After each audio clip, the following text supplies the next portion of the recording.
Good morning, I'm Pete Peterson, Dean of Pepperdine's Graduate School of Public Policy, and it's a great honor and pleasure to welcome you here to the 2019 Charles and Rosemary Licata Lecture. The title for today's lecture is Fighting the Good Fight, Modern Wartime Presidents, Their Faith, and Foreign Policy with Dr. Elizabeth Spalding. As has been the through line of this lecture series, and really one of the things that makes the School of Public Policy such a unique place, is that we take the connection between faith, public policy, and politics very seriously. And not only do we explore those issues within the classroom, but we also do it obviously through events like this one. And so once again, we are so grateful to be joined by the benefactor of this lecture series, Rosemary Licata. And Rosemary, great to be with you. As you all know, Rosemary lives life about 3 times faster than most of us. And I can only say that it's in part her great faith that enables her to run so hard and so fast. And in her own life, much less this series, has really been an example of what it's like to live as an engaged citizen of a republic. And so Rosemary, thanks so much for being here and your ongoing support of this lecture series. It is a great pleasure to welcome back Dr. Elizabeth Spalding. Dr. Spalding is an associate professor of government at Claremont McKenna College, where she also directs Claremont's DC program. Dr. Spalding and I have known each other for a few years, was originally a contact of Dr. Bob Kaufman's. She's been involved here as part of an initiative that we launched here at the School of Public Policy called the American Project on the Future of Conservatism, and has been very involved in exploring what defines conservatism, especially in the field of foreign policy for the last couple of years. As you can probably guess, the serious exploration of conservative thought is not something you see on a lot of American college campuses, but it's something that we definitely do here, and it's great to have her back. It's also a great opportunity here with this to announce to you all that Dr. Spalding is joining the School of Public Policy as a senior fellow. And so both with her being here to give this talk, but this is just a next step in the growing relationship with Dr. Spalding. She'll also be co-teaching our DC class. As many of you might know, we offer a course at Pepperdine's DC building, which is in Foggy Bottom, through the month of June to rising juniors and seniors, undergraduate, and also recent graduates. The title of that class is American Gospel, the Role of Religion in American Domestic and Foreign Policy. And so Dr. Spalding will be co-teaching that as well. Dr. Spalding earned her BA at Hillsdale College and her MA and PhD at the University of Virginia. Her remarks today are actually related to an exciting forthcoming journal piece that she will have coming out in the Journal of Church and State, which is an Oxford Press journal that is due out in the fall, I believe. And again, it's a great pleasure to welcome Dr. Spalding back to give a lecture, again, on something, an area that we don't often consider. So much of our debate and discussion, especially in academia, around the influences on foreign policy or even public policy more broadly is really felt in the specific quantitative aspects of policy. But as I think we all know, the influences on leadership can be many, and certainly how we understand the role of faith in helping to influence very important public policy decisions is something we care about deeply here at the School of Public Policy, and obviously an interest and passion that Dr. Spalding focuses on as well. So without any further ado, please join me in welcoming the 2019 Licata lecturer, Dr. Elizabeth Spalding. Thank you, Pete, for that kind introduction. And it is a pleasure to be here with you all today. And it is a privilege to be giving the Licata lecture. and to be joining you as a senior fellow at the School of Public Policy at Pepperdine. So without further ado, let's do our 2019 Licata lecture. In the modern era, the relationship between a president's faith and his politics has been important, but often overlooked. Take 3 key reasons to consider the possible links between a president's faith and politics. First, whatever their religious affiliation, a majority of Americans want their presidents to have faith as they execute the most exacting constitutional job. Polling from Pew Research shows that over half of Americans actually approve of their presidents praying, not merely saying that they are a member of a particular denomination, but actually praying. Second, many presidents draw on their faith daily and in moments of crisis. We have noteworthy examples of this throughout our history. And third, in wartime, faith may help inform a statesman's approach to conflict and its resolution. So war is the ultimate test in faith and politics, in which a president must make frequent and challenging life and death decisions. In these remarks, I deliberately focus on central conflicts of the modern era, in which we see statesmen face this ultimate test. World War I, the first international conflict that drew the United States into world affairs. Figures vary to this day, but over 20 million died, more than that number were wounded, and many more than twice that number died in the war-related Spanish flu epidemic. World War II, a war of necessity that developed extensively from World War I. Over 50 million died, and at least 20 million more died from war-related disease and famine. The Cold War, a new type of protracted global war that grew out of both world wars. Over 100 million have died to date. The war on terrorism, the ongoing conflict of hot wars of necessity and choice that arose in part from the previous clashes. Again, figures vary, but more than 370,000 have died directly in wars and attacks, and perhaps 600,000 or more have died in war-related circumstances. None of these was or is a small or short matter. And so in these large, momentous conflicts, we can hope to see what the presidents at the time were thinking, believing, hoping, saying, planning, and doing. In the examples of Woodrow Wilson and World War I, Franklin D. Roosevelt and World War II, Ronald Reagan and the Cold War, and George W. Bush and the war on terrorism, the presidents' respective religious faiths not only gave them courage and confidence, but also influenced their political thinking, rhetoric, and policies about war and peace. These presidents' faiths informed and clarified their understanding of good and evil, and aided their formulation of a political vision for their post-war worlds. These presidents, these wars, and their legacies have significantly shaped and continue to shape U.S. foreign policy and America's role in the world. Fighting the good fight meant something different to each president, even though all call themselves Christian. On one level, this makes sense, because each president's war was different from the other. And on another level, fighting the good fight meant something different to each president, because each brought a different combination of faith and politics to the conflict that he faced. For Wilson, in World War I, the accent was on good. That is, how he understood what is moral, just, and pure in politics. Even after the United States entered the Great War, Wilson paid little attention to the strategy and tactics of military fighting, and instead focused on the diplomacy to establish his post-war vision. For FDR, the accent was on the fight, and actual fighting.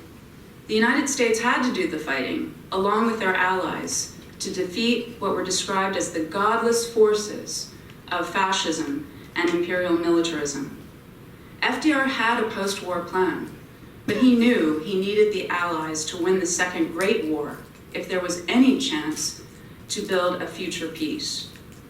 For Reagan, and what he viewed as clear lines between good and evil in the Cold War, the accent was on keeping up the good fight and aiming to affect, even transform the Soviet foe from within and without, and put communism on the ash heap of history.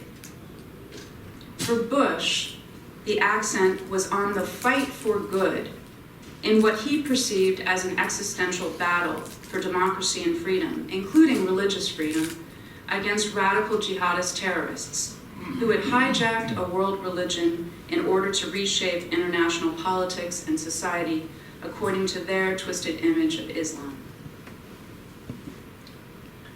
Growing up, Woodrow Wilson, who was born in 1856 and died in 1924, was surrounded by religion. He was Presbyterian first and progressive second, since faith came before politics chronologically, although the two would later become entwined in his professional and political life.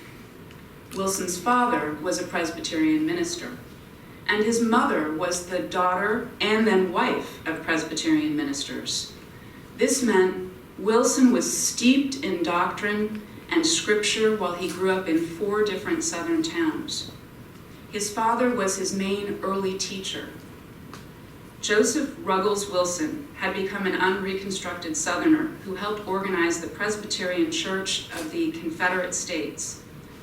He taught his son religion and British literature and history, as well as justification for the South's secession from the Union, a belief in providence, a similarly strong belief in predestination, and the importance of daily prayer.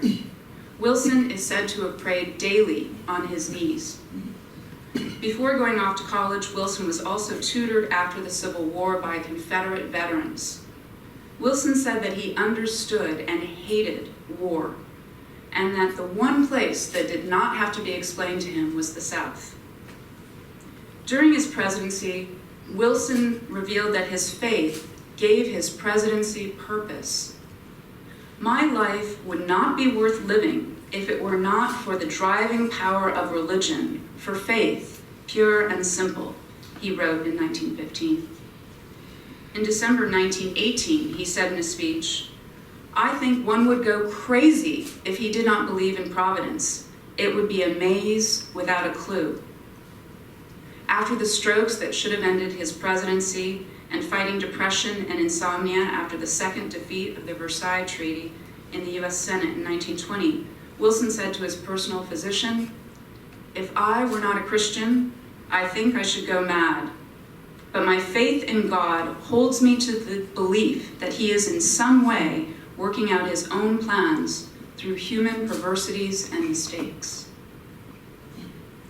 Franklin Roosevelt, who was born in 1882 and died in 1945, was raised and stayed in the Episcopal Church in New York.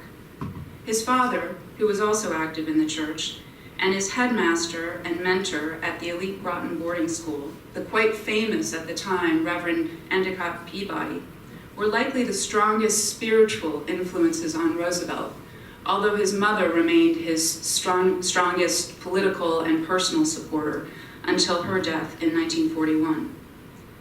FDR was what we would call low church Episcopalian, and it is fascinating to find references that he actually liked Methodist hymns the best. He did not publicize this, but that's apparently the way it was. Roosevelt felt a duty to his church, and he was a vestryman and later a senior warden, even during his presidency. Several intimates, including his wife Eleanor, described his sincere, simple, and direct Christian faith. Eleanor once said, "I think he actually felt he could ask God for guidance and receive it." Their son James agreed. For his father, religion was a real and personal thing from which he drew much strength and comfort. Piety was not something he put on like a cloak at election time. His feelings were deep and unshakable. Roosevelt said little publicly about his personal faith and was eminently practical, as he once replied to a young journalist's query, "Philosophy? I am a Christian and a Democrat, that's all." But there are clues. FDR held a prayer service before each of his 4 inaugurals, took his presidential oaths of office on a family Bible open to 1 Corinthians 13, and often used biblical themes and stories in his public addresses. His most famous religious statement was his prayer on D-Day, June 6, 1944, which he composed and read publicly to invoke God's favor and protection over the Allied invasion of Normandy. Ronald Reagan, who was born in 1911 and died in 2004, was raised in the Midwest by a strong Christian mother and a nominal, seemingly, Roman Catholic and alcoholic father, and he followed his mother into the disciples of Christ. Prayer and scripture were central to his upbringing, and he is said to have recited the Sermon on the Mount from memory at a young age, perhaps at 9, to a congregation in the church assembly hall. For much of his adult life, Reagan identified as Presbyterian, after marrying each of his wives in a non-sectarian church. From the treasure trove of his letters and diaries now available to us, we know that prayer and the Bible were important to Reagan. A very revealing testimony and striking, as well as typical in its compactness, is a 4-page handwritten letter from Reagan to his dying father-in-law that was only discovered last year in wife Nancy's papers at the Reagan Library. After setting forth concise, clear arguments for Christian beliefs and connecting the prophecies of the Old Testament to the virgin birth and the crucifixion, Reagan wrote of Christ, "I don't find that as great a miracle as the actual history of his life. Either he was who he said he was, or he was the greatest faker and charlatan who ever lived." Reagan sought to reinforce America's civil religion, and his rhetoric continued that of Abraham Lincoln and FDR. Nearly all of Reagan's major presidential addresses mention God, or the place of God in American life. Almost 10% of Reagan's speeches were primarily devoted to religious themes, which is twice that found in Jimmy Carter's presidential statements. As with Roosevelt and World War II, religious rhetoric contributed to Reagan's Cold War foreign policy. Although raised in an Episcopal home by parents that we have learned since their deaths were quite devout, George W. Bush, who was born in 1946, recalled that "I really wasn't a believer for the first 4 decades of his life and viewed the Bible as a self-improvement course." Yes. Sorry. No, I know. When I found it, I typed it up right away. Religion, he said, was more of a tradition than a spiritual exercise. A Methodist by marriage, it was not until he was almost 40, raising a young family and facing other responsibilities and not bouncing back from drinking to excess the way he had previously, that Bush realized that he needed a change. A weekly men's Bible study at home in Midland, Texas, and encounters with 2 Protestant ministers, including a weekend in 1985 at the Bush family compound in Kennebunkport, Maine, with Reverend Billy Graham, caused Bush to look differently at his life, his faith, and his priorities. That weekend, he said, "My faith took on a new meaning. It was the beginning of a new walk where I would recommit my heart to Jesus Christ." Giving up alcohol was another step in the new walk. Both Bush and his wife linked his ability to quit cold turkey to his religious reawakening. "I could not have quit drinking without faith," Bush later wrote. "I also don't think my faith would be as strong if I hadn't quit drinking." Note that Bush called this experience his recommitment to Christ, for he has always carefully avoided calling himself born again, whereas interestingly, Reagan did call himself that from time to time. Out of the presidents considered here, Bush may have been the least doctrinal.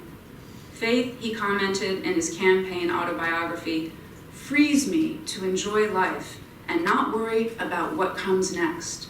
I've never plotted the various steps in my life.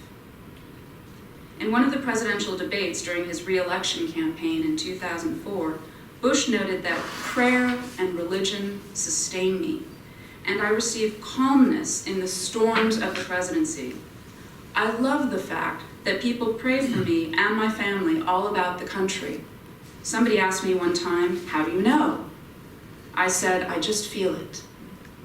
His faith was intuitive, practical, and inclusive. At the 2000 GOP National Convention, he presented his ecumenism. I believe in tolerance, not in spite of my faith, but because of it. I believe in a God who calls us not to judge our neighbors, but to love them. These presidents' respective life experiences, including hard knocks, were intertwined with their respective faiths. Like all but the very few who seem to lead in charmed lives, and in the end, I don't know that they even lead those charmed lives, it's just what they're showing to the world. Each of these men faced challenges in which his faith was front and center, and even strengthened. As a youth and adult, Wilson was plagued by gastric discomfort, colds, and headaches that grew more severe in college.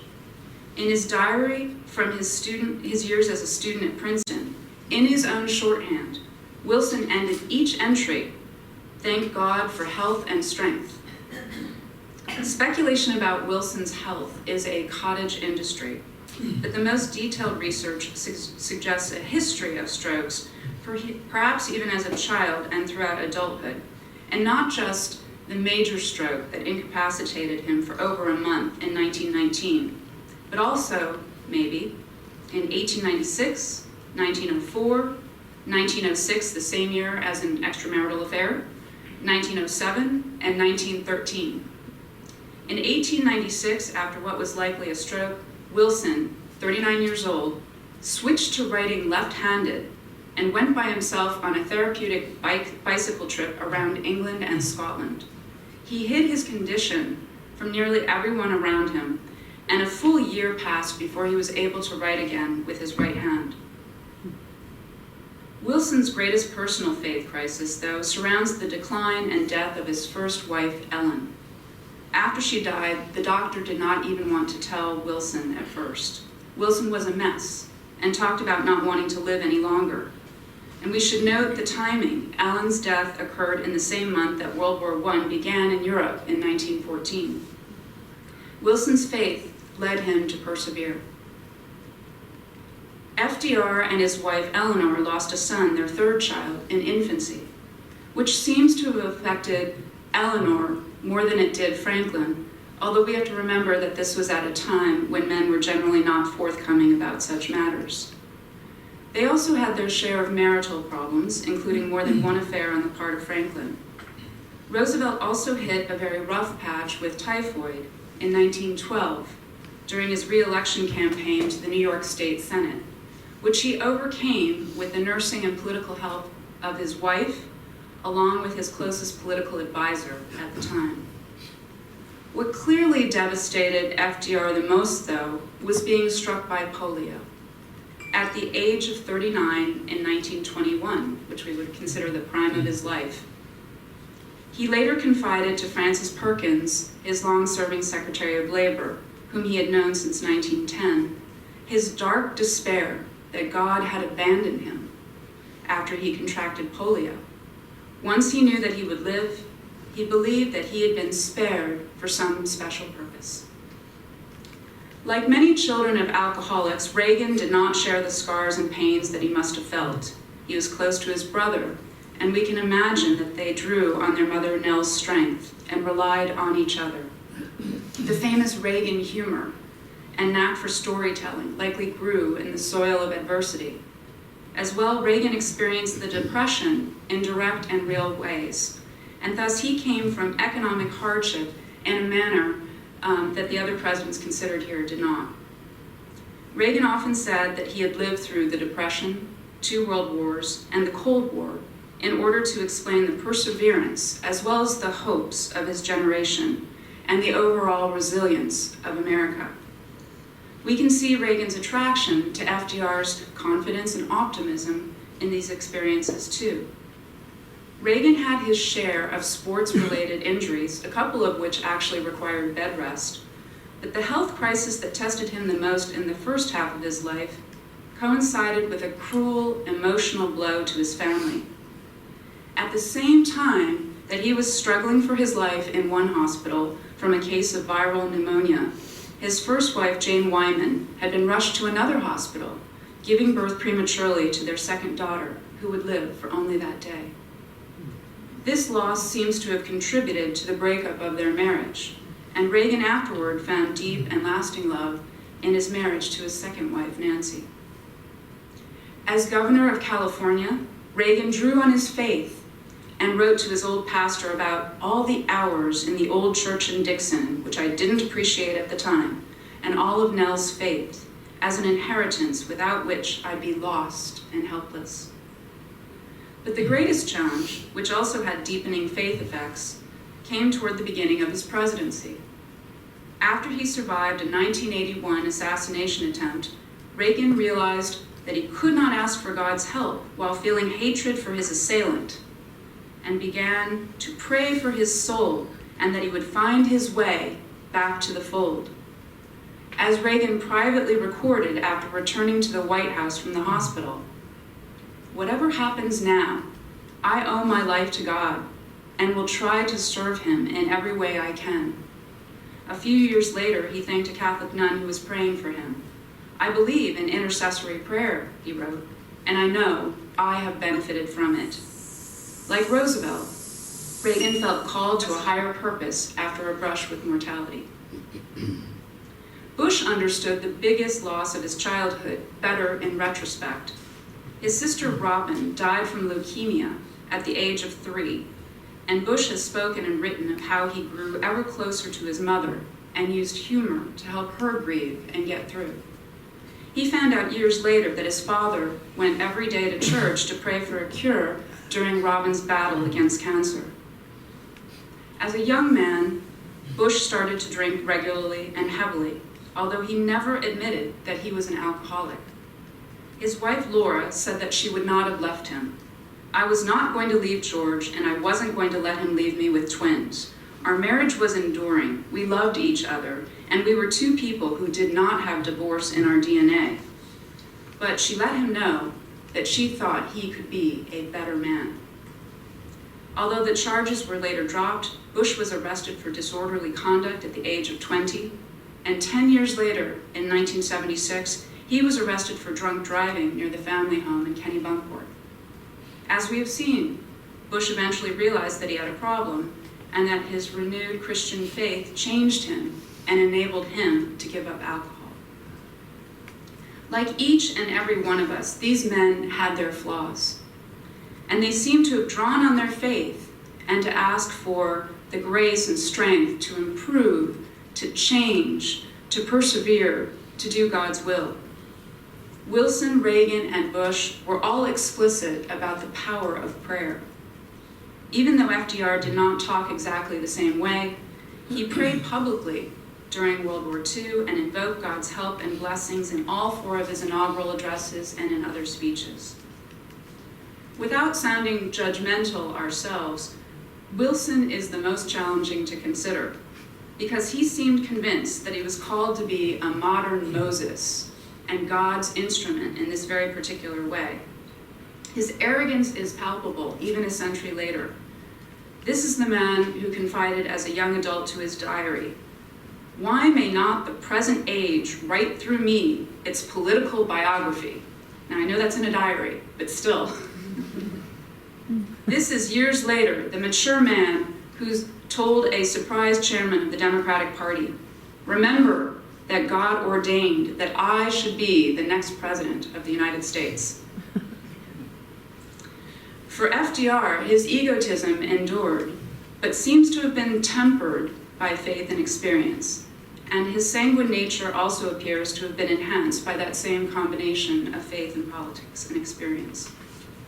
FDR was enthusiastic, ebullient, cheerful, active, a doer who thought that action was better in almost every circumstance than inaction.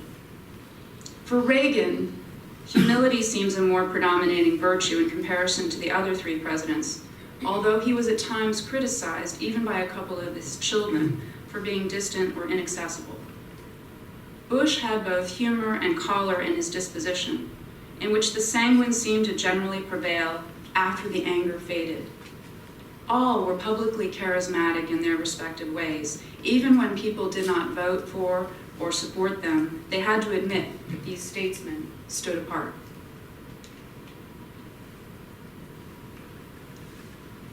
Now, of course, fighting the good fight is not just about war.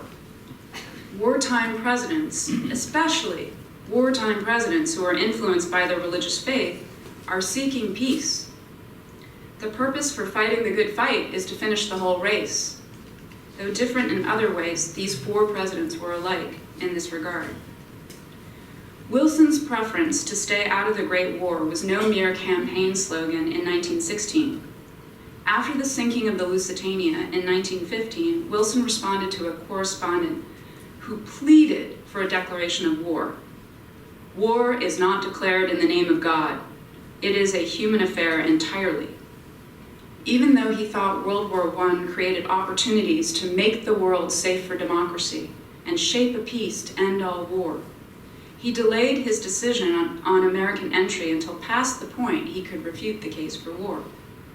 With U.S. entry on his terms, Wilson reasoned that he could leverage peace without victory for democracy, self-determination, and collective security, because the peoples of the world would want righteous American leadership. In terms of timing, he now viewed Great Britain and France as morally superior to the Central Powers, since the initial stage of the Russian Revolution seemed to promise liberalism and had removed old autocratic Russia from the Entente. For Wilson, the post-war peace always seemed to be within his grasp. He was adored and adulated by crowds in Europe, and he turned his attention personally to the negotiations in Paris. And yet, things fell apart. Indeed, they really never came together the way that he wanted them to. First, his European allies tweaked and altered Wilsonianism. Second, Wilson did not have his own people, the Senate in particular, on board for the treaty at home. And third, Wilsonianism misread the conditions of the 20th century. At least one scholar calls it the un-Wilsonian century, which is apt. Due to the marriage of his faith and politics, however, Wilson never doubted the rightness of his approach to the post-war peace. He believed that the Versailles Treaty and the League of Nations brought a new, better covenant. The stage is set, the destiny is disclosed. It has come about by no plan of our conceiving, but by the hand of God who has led us into this way, he said in his July 1919 address to the U.S. Senate. It was of this that we dreamed at our birth. America shall in truth show the way.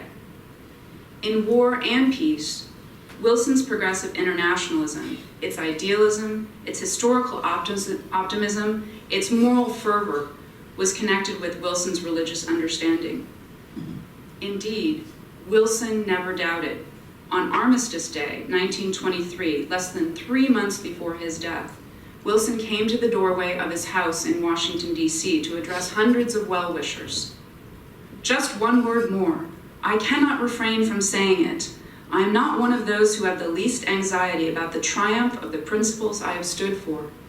I have seen fools resist providence before, and I have seen their destruction, as will come upon them again, utter destruction and contempt. That we shall prevail is as sure as that God reigns.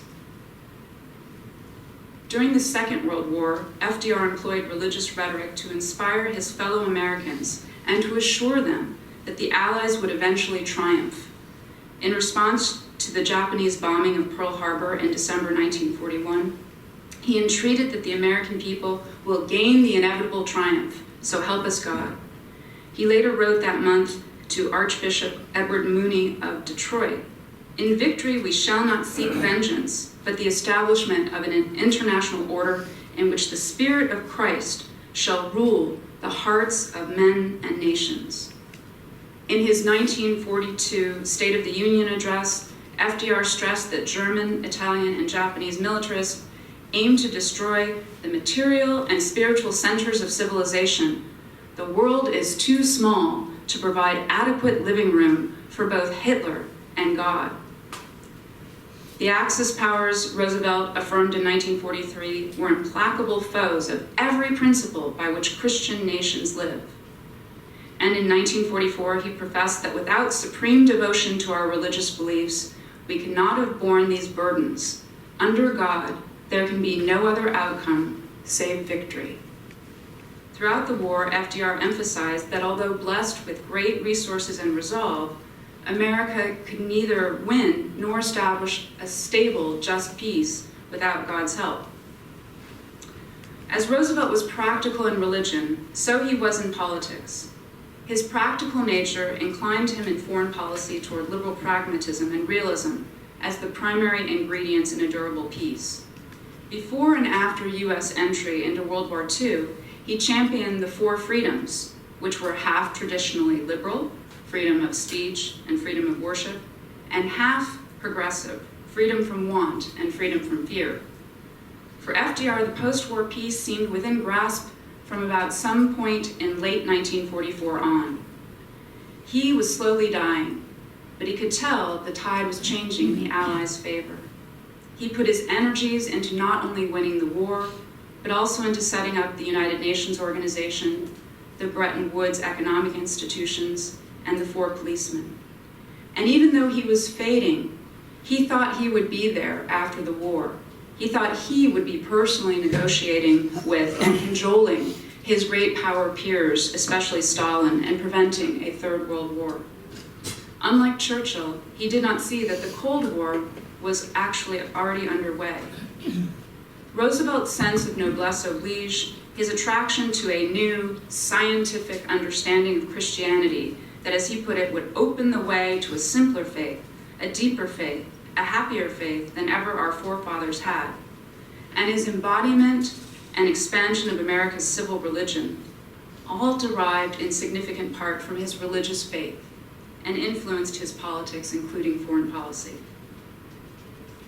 When he entered office, Reagan saw the Cold War at a critical turning point, with the Kremlin in a stronger position after communist gains in the 1970s on several continents. Through policies and programs such as the U.S. defense buildup, support for dissidents behind the Iron Curtain, the overall Reagan doctrine, and negotiations with the Soviets from an American position of combined strength, Reagan pursued a strategy that fulfilled and aspired to transcend containment. The most famous use of religious anti-communism by Reagan was his March 1983 remarks to the National Association of Evangelicals. This is better known as the Evil Empire speech. Reagan urged prayers for the salvation of all those who live in that totalitarian darkness. Pray that they will discover the joy of knowing God. But until they do, let us be aware that while they preach the supremacy of the state, declare its omnipotence over individual man, and predict its eventual domination of all peoples on the earth, they are the focus of evil in the modern world. Although it was common in the 1980s to make a moral equivalence between the two sides in the Cold War, Reagan exhorted his audience not to remove themselves from the struggle between right and wrong and good and evil. In Reagan's words, "I believe we shall rise to this challenge. I believe that communism is another sad, bizarre chapter in human history whose last pages even now are being written." For Reagan, the post-war peace was fiercely hoped for and fought for, and it was a matter of when, not if. The when might still be quite far in the future, even farther if Reagan were not able to implement his policies. But Reagan saw a way of winning the Cold War much earlier than most others, who accepted the status quo and thought the Soviet regime would be with us forever. In the 1970s, Reagan identified the paradox that was undermining the USSR, that it was outwardly aggressive in its pursuit of a communist empire and inwardly rotting in every other way, including politically and morally and spiritually, not just economically. Others pointed out the economic problems. Certainly, there were political insights on his part, and we can find various statements to that effect before his presidency. The religious insights, though, accompanied and seemed to have reinforced the political. Reagan devoted not one but two of his pre-presidential radio segments to Pope John Paul II's trip to his native Poland in 1979. Seeing and hearing the Pope, seeing and hearing the reaction of the Polish crowds, Reagan said, "Will the Kremlin ever be the same again? Will any of us, for that matter?" Morally, Reagan identified a spiritual emptiness in communism and maintained that people of all faiths could achieve together what no one country or church could do on its own. Politically, he foresaw a post-Cold War world in which international relations consisted of the United States and its like-minded allies, joined over time by additional constitutional democracies that would crowd out non-democratic regimes. For Reagan, faith and freedom were intertwined, and freedom was meant for all individuals and was a characteristic of all legitimate governments. The war on terrorism was, according to Bush, a battle between good and evil. After the 9/11 attacks, Bush famously said at Washington's National Cathedral that 3 days removed from these events, Americans do not yet have the distance of history. But our responsibility to history is already clear, to answer these attacks and rid the world of evil. This fit with his second inaugural, in which he concluded that it is the policy of the United States to seek and support the growth of democratic movements and institutions in every nation and culture, with the ultimate goal of ending tyranny in our world. History has an ebb and flow of justice, but history also has a visible direction set by liberty and the author of liberty. While Bush never referred to his faith as justification for his decision to invade Iraq in spring 2003 and said, "I'm surely not going to justify war based on God," he did pray that I will be as good a messenger of his will as possible. Bush also spoke of freedom in a theological manner with reference to Afghanistan and broader prospects for the Middle East, especially during the 2004 campaign. During the third presidential debate that year in Tempe, Arizona, Bush explicitly said, "I believe that God wants everybody to be free. That's what I believe. And that's one part of my foreign policy. In Afghanistan, I believe that the freedom there is a gift from the Almighty. And I can't tell you how encouraged I am to see freedom on the march. And so my principles that I make decisions on are a part of me, and religion is a part of me." The axis of evil, referring to Iraq, Iran, and North Korea, reflects the same sense. Religious faith, then, was foundational to Bush's understanding of politics, including freedom and conflict. For Bush, the post-war peace should have been nearly inevitable and relatively easy. Get rid of the terrorists and those who harbored them, get rid of Saddam, so that democracies would almost naturally spring up in the Middle East. When he realized that the US and Allied presence would have to stay longer in both Afghanistan and Iraq, perhaps even for an indefinite period of time, in order to secure a meaningful victory, Bush had to put his energies into wartime policies at the expense of ideas and plans for a post-war peace. The wartime lens, although set in eyeglasses framed by faith, personality, experience, through which Bush viewed the world, was September 11th. Without his faith, Bush would still have denounced radical jihadist terrorism, but his faith informed his approach, including that he would not malign Islam and would champion freedom and democracy. So what about now? I've been giving you a lot of history. We are not living in the days of Wilson, FDR, Reagan, or Bush, even though the reasons for and the legacies from both world wars, the Cold War, and the war on terrorism are all still with us. Whatever presidents want to call it, we are still in the midst of the war on terrorism. President Barack Obama tried to change the vocabulary in terms to something akin to international drug trafficking, but he never quite convinced Americans. What Americans are convinced of is their fatigue from long commitments with no seeming definitive end or victory. People grew cranky at times during the Cold War, but overall, the American public supported U.S. engagement in and commitment to fighting the good fight. Vietnam changed people's opinions for quite a time, and there was a long-standing residue.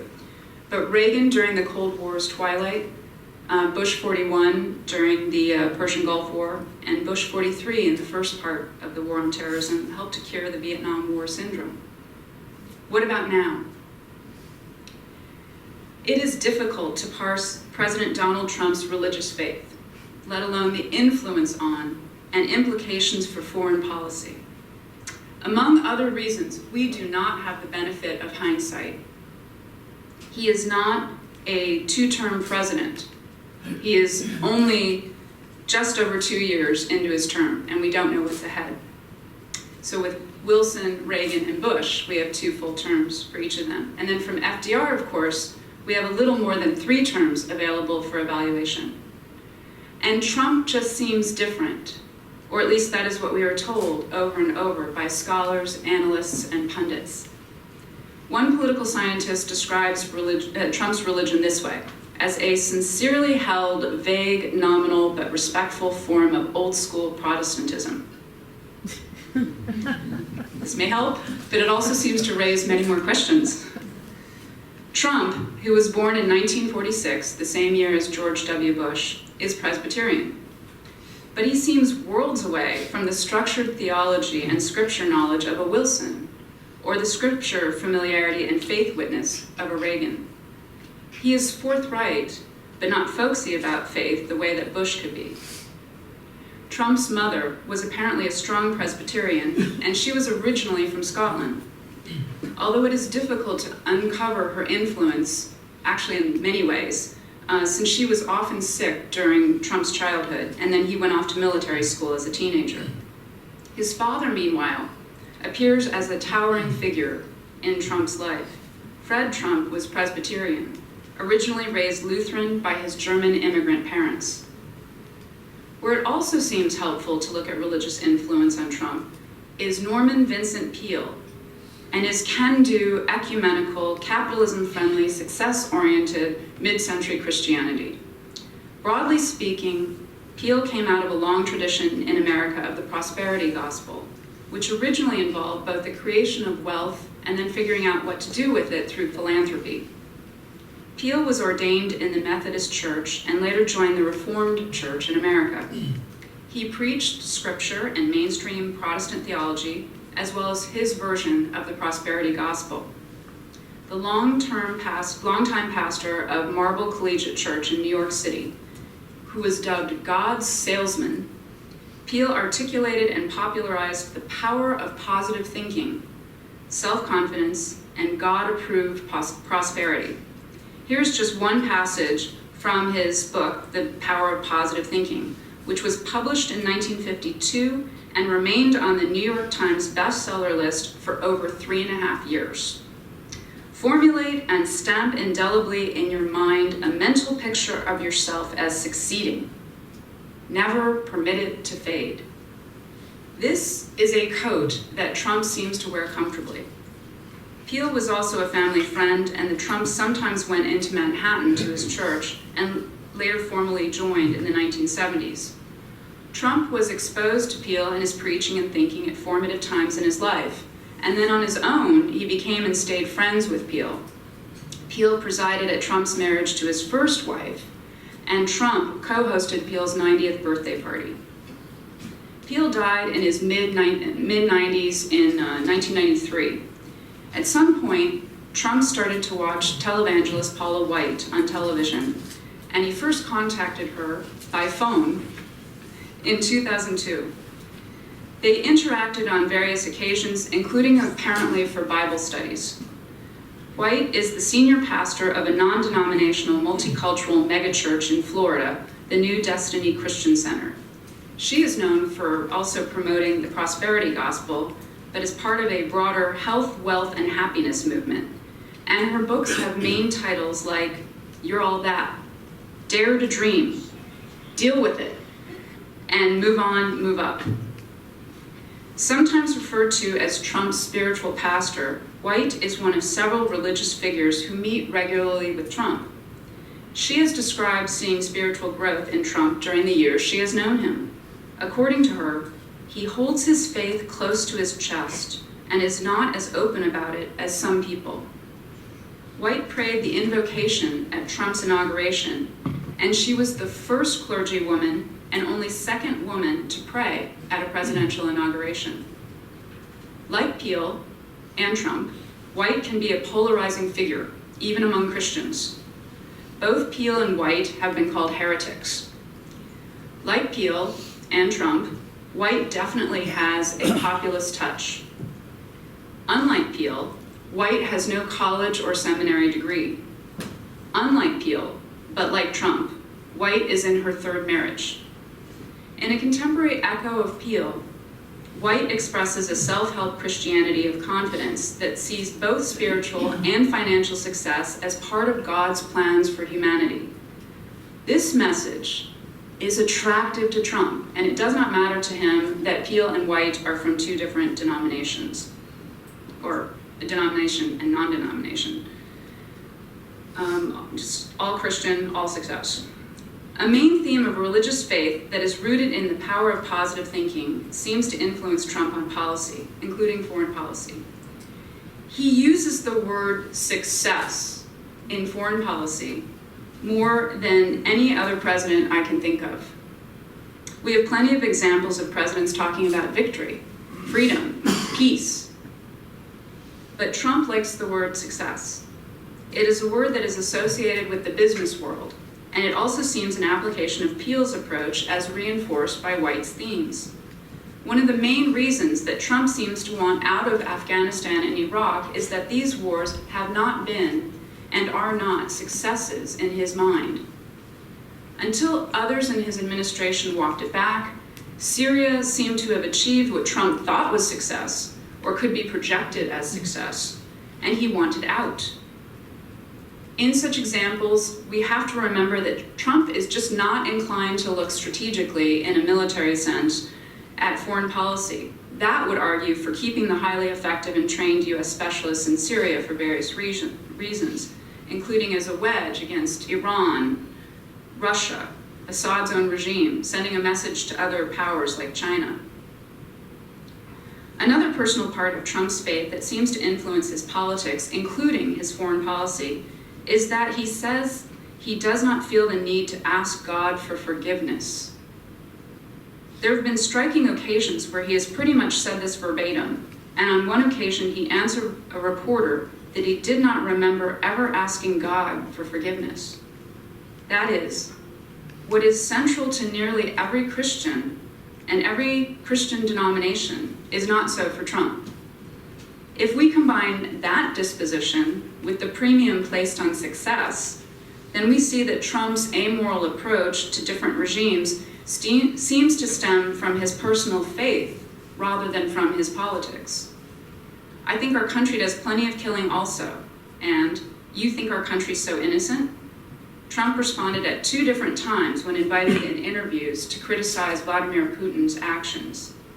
If some other president said that all people and nation states do terrible things and that the regime does not matter, then scholars would conclude that this person represented a form of realism in international relations. But since Trump seems to be shaped less by conventional politics and more by his personal experiences, Queens and New York City, real estate, business, family, friends, faith, then faith has to be considered an important factor. This then is part of the real ground for referring to Trump as transactional in his foreign policy. The primacy of success, the centrality of prosperity, and the confidence that you will never need to say you are sorry, which in Trump's case seems to also mean that you do not acknowledge mistakes, and you can easily discard statements and policies that do not work, lead to his visceral, transactional, and for him, faith-filled foreign policy. If we ask Trump, he would likely respond that he is fighting the good fight. He might say that he really likes that phrase, that it is great, fantastic, amazing, even huge. He might say that God is great. He might say that he is the best at fighting the war on terrorism, negotiating trade deals, and securing our borders. He might say that in U.S. foreign policy, Make America Great Again is about security, success, prosperity, and winning. This combination seems to be what attracts his supporters.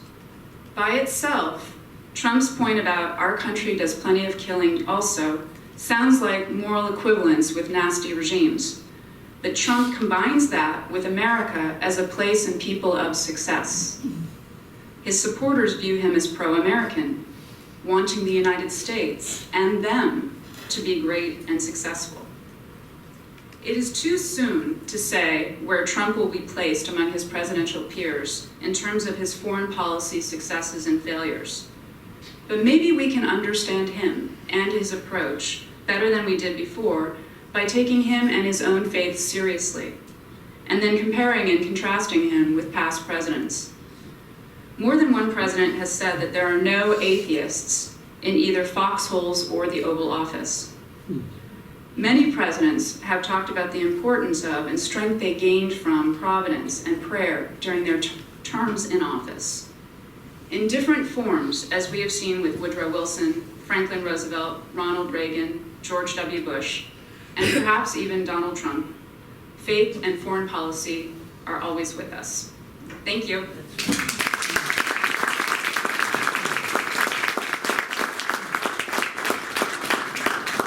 So we have about 10 minutes for questions, and then we are going to adjourn for refreshments back in the Executive Dining Center. Do we have any questions for Dr. Spalding? Yes. Wait for the microphone, because we just want to make sure we all can hear your good question. This is not so much a question as a comment on what you have printed here, and clarified their understanding of good and evil. I saw that and I thought, there is the crux. And if you take Woodrow Wilson, he was on the good side, but the presidents who have said, no, that's evil, are the ones who worked out in public policy, according to what you've been relating, for the good of the nation. And insofar as Trump, who is, flip a coin on what he's going to say today, tomorrow, but he seems to have something about being okay with saying, no, that's evil, and you're crazy if you think it isn't. That seems to be resonating with the populace.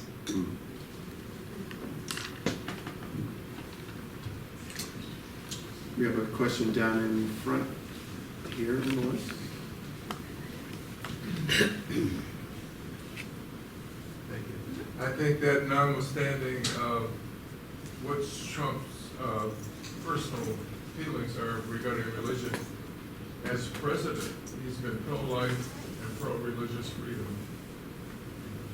Yes, he once he registered Republican and then decided he's going to commit to the base of the Republican Party, which is religion, pro-life, pro-freedom, and all of that, what that means in terms of politics and economics and social policy. He has been remarkably consistent, yes.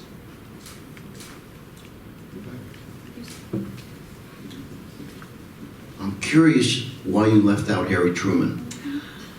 I have done a lot of research and writing, including a whole book on Harry Truman, and I have an entire chapter on faith and politics in Truman. So part of this was to start a new research project.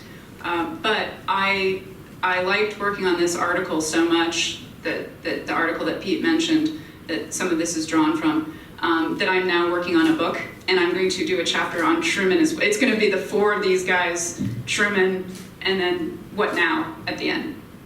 So look for that, I don't know, maybe in a year or two. 2 years, no. It's an academic book, I can't say 1 year. Elizabeth, excellent talk, and I can tell you that she's written the best intellectual biography on Truman there is, so She's an expert. Two things, Elizabeth. It seems to me that you sort of have a more complicated project here. Religion bringing out the worst instincts in presidents and the best, and I would include Wilson and Carter in the bad category, and Truman, Reagan, and Bush in the good. And then secondly, stipulating everything you say about Trump, and you may turn out to be right, it seems to be more complicated. If you look at his defense statement, 2017, Jim Mattis's defense statement, Nikki Haley appointing Elliott Abrams, many of his people have portrayed our current geopolitical threats as not only just power, but a conflict between freedom and authoritarian revisionist regimes. So is it really that clear that Trump doesn't have principle to his realism, or that his principle is devoid of considerations about regime? It seems more sensitive to regime than Obama or Richard Nixon was. Mm-hmm. So I think you have a great topic, but a very complicated one. Thank you, Bob. So on that, I think that one of the complicated things about Trump is that with presidents, we are used to saying there's an administration policy, but you knew what the president was doing, saying, thinking, and it was his administration. With the Trump administration, the people around him are sometimes as important. I mean, it's each person's doing his particular job or her particular job, but you have to know something more about them than you typically would in another administration, because it does seem that Trump is delegating a lot of the actual doing of foreign policy, and it's ending up in the hands of people that are doing the kind of foreign policy that you're describing.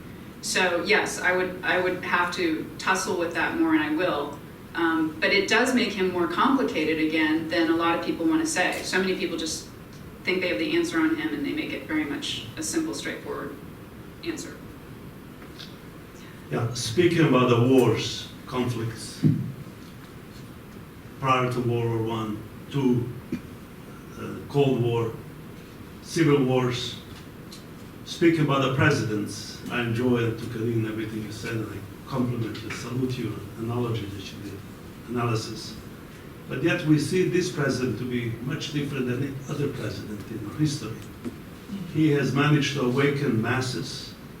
He has actually created division and polarization between two parties to the point of, gee, do we have a political war now going on? Is it going to subside? Or will it ignite even to a higher level that will cause physical conflict or lead into physical conflict, possible civil war, or usher the young people to awaken, lead us into socialism? These are the fears that I personally have being raised by a communist country. And I carried flag by President Tito. I came in this country valuing and appreciating America. And what I see now, I'm concerned. You know, there is a conservatism and avant-garde that is in deep conflict.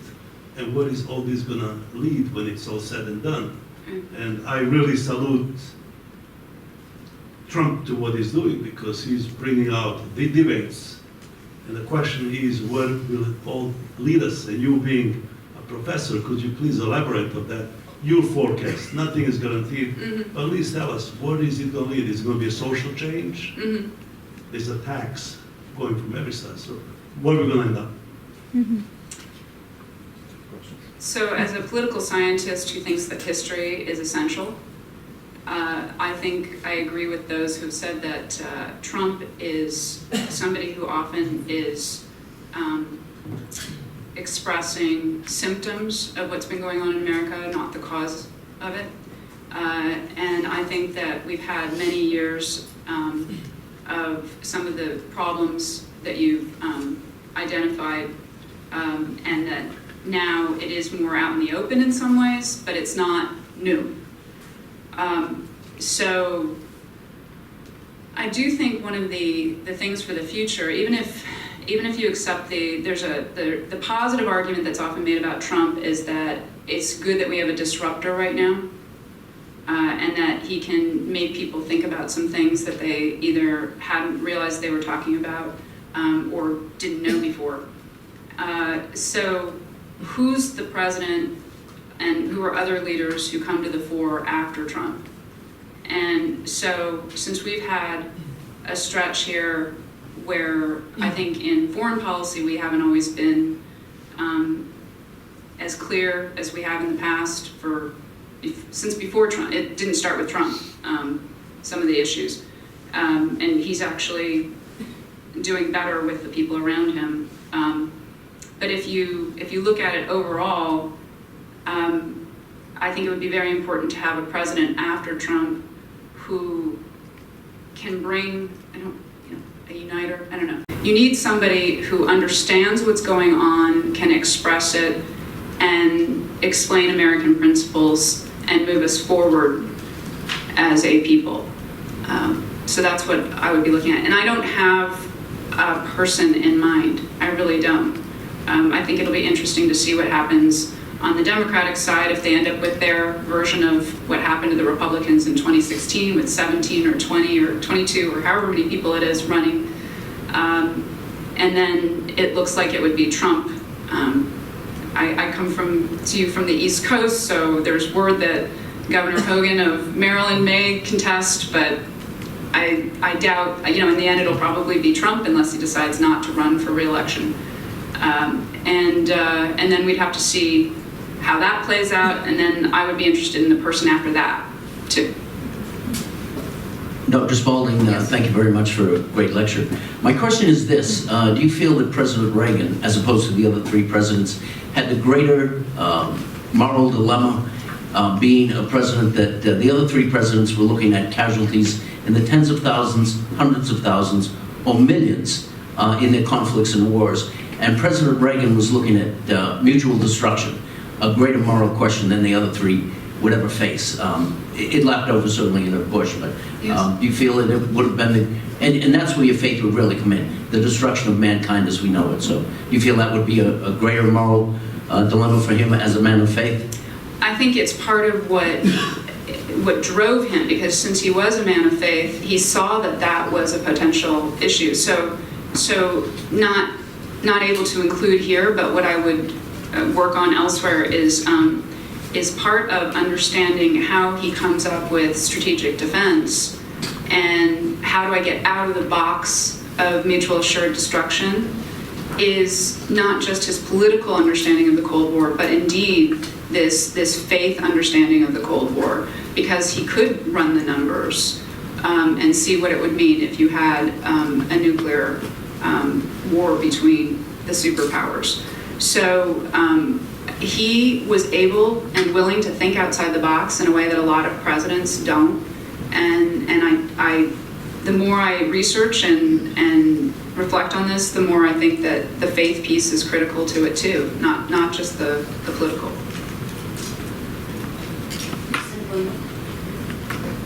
This will be the last question. Okay, so I love when we combine politics and faith. I think it's what it's all about. Equally as important as the presidents that have faith is the presidents that took God out of everything. Took God, made it a point to take God out, and we found some chaos. Obviously, this is an opinion. We all got Democrats and Republicans in this room and independents. I'm sure I'm a registered Republican. What I found is that the ones that made a conscious effort, like Obama, we had chaos. And that is the part that bothered me more than anything. And what I see with Trump, and yeah, he may not be as well spoken as Obama, he's definitely a Judeo-Christian and holds the flag for that. And where history looking at, and I have friends and family, Croatian, Cuban, Russian Jews, I mean, I can name it across the board. They all struggled with Obama because he took God out of the mix. And they're afraid, to your point, of that socialist, communist we got.